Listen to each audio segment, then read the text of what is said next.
सोचा है कि एक छोटी सी मेडिसिन आपके बॉडी के अंदर जाकर कैसे काम करती है और कैसे वही छोटी सी टैबलेट बुखार भी कम कर देती है। कहीं शरीर में दर्द है, उसमें भी रिलीफ दे देती है, वो भी कम हो जाता है दर्द। या बॉडी में कोई इन्फेक्शन है, उससे भी फाइट करती है।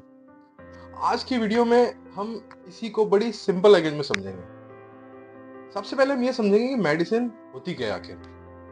देखो, मेडिसिन एक ऐसा सब्सटेंस है जो बॉडी के किसी भी प्रॉब्लम को ट्रीट कर सकता है, कंट्रोल कर सकता है या उसको प्रिवेंट करने के लिए यूज होता है। ठीक है, ये सिर्फ दर्द मिटाने वाली कोई गोली नहीं होती। मेडिसिन का नाम बहुत ब्रॉड स्पेक्ट्रम है ना। कभी तो ये सिम्टम्स को कम करती है, कभी ये मेडिसिन डिसीज के कॉज पर काम करती है और कभी तो बॉडी को भी प्रोटेक्ट करती है। अगर मैं थोड़ा हिस्ट्री की बात करूं तो पुराने जमाने में लोग हर्ब्स को, रूट्स को, मिनरल्स को, नेचुरल चीजों को यूज करते थे। जैसे आयुर्वेदा, यूनानी और ट्रेडिशनल चाइनीज मेडिसिन जैसे सिस्टम्स बहुत पुराने हैं। उसके बाद टाइम के साथ साइंस ने हमें ये समझाया है कि बॉडी के अंदर एक्चुअल में होता क्या है, जर्म्स हैं, बैक्टीरिया हैं, वो काम कैसे करते हैं, है ना। और मेडिसिन कैसे डिजाइन की जाती है। आज जो मॉडर्न मेडिसिन है ना, वो इसी साइंटिफिक अंडरस्टैंडिंग का रिजल्ट है। देखो, अब सवाल ये आता है कि मेडिसिन आखिर काम कैसे करती है हमारे शरीर में। देखो, सिंपल लैंग्वेज में समझो। बॉडी के अंदर ना हर एक सेल हर एक सेल और ऑर्गन अपना काम कर रहा होता है। इस टाइम भी कर रहा है जब मैं आपसे वीडियो बना रहा हूँ। जब भी कोई प्रॉब्लम आती है बॉडी में, जैसे कोई इन्फेक्शन हुआ, इन्फ्लेमेशन हुई या पेन हुआ या कोई हार्मोन्स का इम्बेलेंस हुआ, तो मेडिसिन उस प्रोसेस को डायरेक्टली अफेक्ट करती है। और कुछ मेडिसिन बॉडी के रिसेप्टर पर जाकर सिग्नल को ब्लॉक कर देंगी, तो कुछ मेडिसिन केमिकल्स को रिड्यूस कर देंगी बॉडी में, और कुछ मेडिसिन जर्म्स को डायरेक्टली मार देंगी या उन जर्म्स की डायरेक्ट ग्रोथ को रोक सकती हैं। एग्जाम्पल के लिए मान लो, जैसे पेन किलर है, दर्द की फीलिंग हो रही है बॉडी में, उसको कम कर देगी। एंटीबायोटिक्स है, बैक्टीरिया के अगेंस्ट काम करती हैं।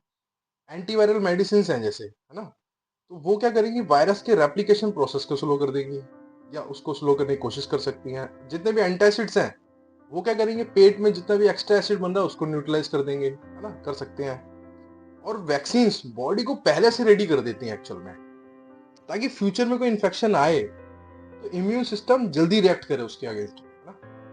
अब एक इंपॉर्टेंट बात यह है कि हर मेडिसिन हर प्रॉब्लम के लिए नहीं होती। यही रीजन है कि सेल्फ मेडिकेशन रिस्की हो सकता है।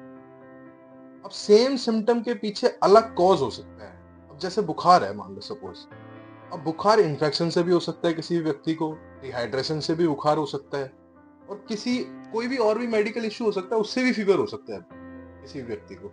इसलिए मेडिसिन का सही यूज, सही डोज और सही टाइम पर लेना, ये बहुत जरूरी है। अब मेडिसिन के इफेक्ट्स जो होते हैं वो दो तरह के हो सकते हैं। एक तो होता है डिजायर्ड इफेक्ट और एक होता है साइड इफेक्ट। देखो, डिजायर्ड इफेक्ट वो होता है जो हम चाहते हैं। जैसे हम चाहते हैं कि पेन कम हो जाए, तो ये हुआ डिजायर्ड इफेक्ट। दूसरा है साइड इफेक्ट, वो होता है अनवांटेड रिएक्शन, है ना, उन्हें साइड इफेक्ट कहते हैं। जैसे किसी मेडिसिन से किसी को नींद आ रही है, एसिडिटी हो रही है या किसी मेडिसिन से एलर्जी होगी, ये साइड इफेक्ट। अब हर मेडिसिन के साथ है ना, रिस्क बेनिफिट बैलेंस जरूर होता है। तो इसलिए डॉक्टर या फार्मासिस्ट की गाइडेंस बहुत इंपॉर्टेंट है। अगर आप मेडिसिन को एक टूल समझो, तो वो कोई मैजिक बैंड नहीं है। वो बॉडी के सिस्टम के साथ मिलकर काम करती है, और जब हम उसे समझकर यूज करते हैं ना, तो तभी उसका बेस्ट रिजल्ट मिलता है।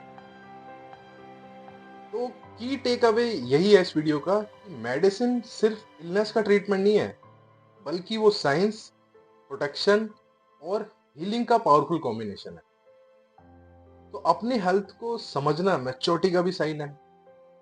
तो जब आप मेडिसिन की बेसिक फंक्शनिंग जान लेते हो, तो तब आप बेटर डिसीजन ले पाते हो और अपनी बॉडी के लिए ज्यादा रिस्पॉन्सिबल बन जाते हो। अगर यहाँ तक आपको वीडियो अच्छा लगा हो तो वीडियो को लाइक करें, शेयर करें और मेरे चैनल जॉर्डन केयर को सब्सक्राइब करें।